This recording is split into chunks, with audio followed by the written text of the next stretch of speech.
안녕하십니까? 똑똑 오늘의 세계사성우 양학입니다. 정말 오랜만에 녹음하게 되었는데요. 다소 떨리기도 합니다. 이번 영상에서는 최근 시사 문제를 다룹니다. 자, 출발하시죠. 2020년 1월 3일 이란 혁명수비대 쿠두스군 사령관인 카젬 솔레이마니가 이라크 바그다드 공항에 차를 타고 도착했는데 미국이 공격용 군사무인기를 이용하여 사살했습니다. 이 사건으로 중동은 다시금 세계 평화를 위협하는 탄약고가 되며 위기를 겪게 되었습니다. 이란 사회는 이런 미국의 공격에 격앙하면서 곧 NPT 탈퇴를 발표했습니다. 이란의 NPT 탈퇴도 배경이 있습니다.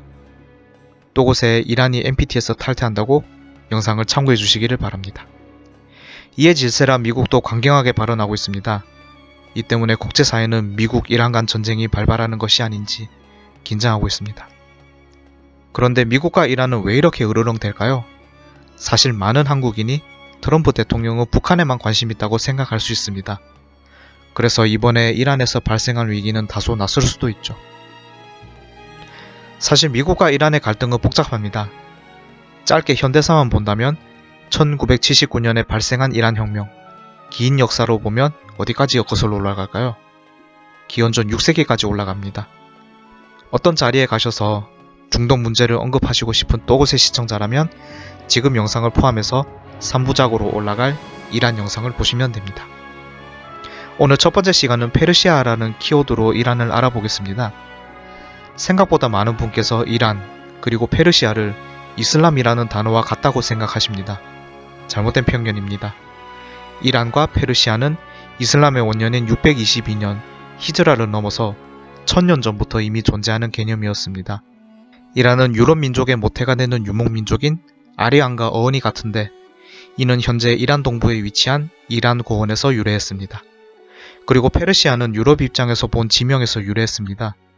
고대 그리스인은 이란 남서부 해안 지역에 사는 사람을 파르스라고 불렀는데 이 말이 로마에도 전해지면서 라틴어로 페르시아라고 불리게 되었습니다. 이러한 어원에서 알 수 있듯이 페르시아는 오리엔탈리즘이 반영된 말입니다.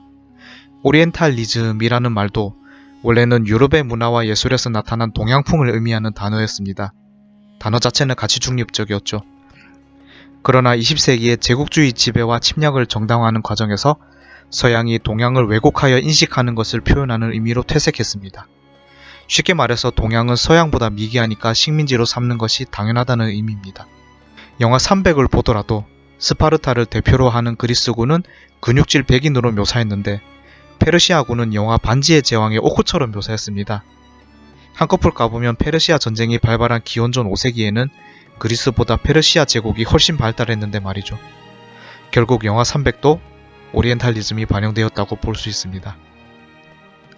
1935년에 페르시아가 이란으로 국호를 변경하게 되는데 이것도 이란인이 오리엔탈리즘을 벗어나려고 나름대로 신경쓴 흔적이라 할 수 있죠.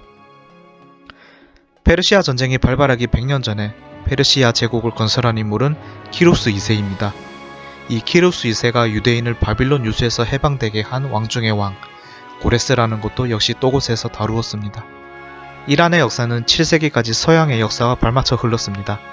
시간 흐름대로 제가 찬찬히 설명하겠습니다. 앞서 언급한 키루스 2세가 페르시아에 세운 왕조는 아케메네스 왕조입니다. 이 아케메네스 왕조가 기원전 4세기의 알렉산드로스 대왕, 흔히 알고 계시는 알렉산더 대왕에게 정복되고 이후에 헬레니즘 시대가 열렸습니다. 조금 더 후에 로마가 지중해의 주인공이 되는 기원전 3세기부터 기원 후 3세기 초까지 이란은 파르티아라는 이름으로 로마와 패권을 겨루기도 했습니다.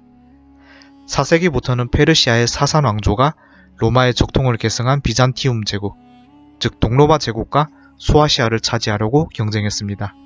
최대한 간결하게 정리했지만 어쨌든 페르시아와 유럽이 오랫동안 긴밀했다는 점을 말씀드립니다.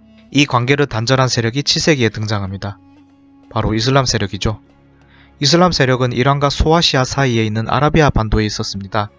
이란 민족과 이슬람 세력이 경쟁할 수밖에 없는 구도였죠. 오늘날에야 이란 하면 이슬람교가 떠오르지만 당시에는 기원전 7세기부터 기세를 떨친 조로아스터교가 이란에 성행했습니다.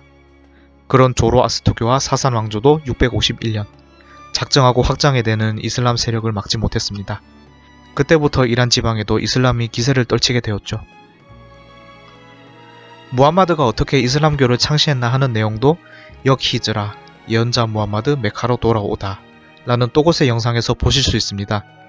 하다보니 이것저것 정신없이 다뤘는데요. 새해에는 양으로 밀어붙이기보다는 꾸준하고 성실하게 여러분을 찾아뵙겠습니다. 마지막으로 이슬람 그러지만 이란은 다른 이슬람과 또 다릅니다. 이슬람에서도 소수 종파인 시아파이기 때문인데요.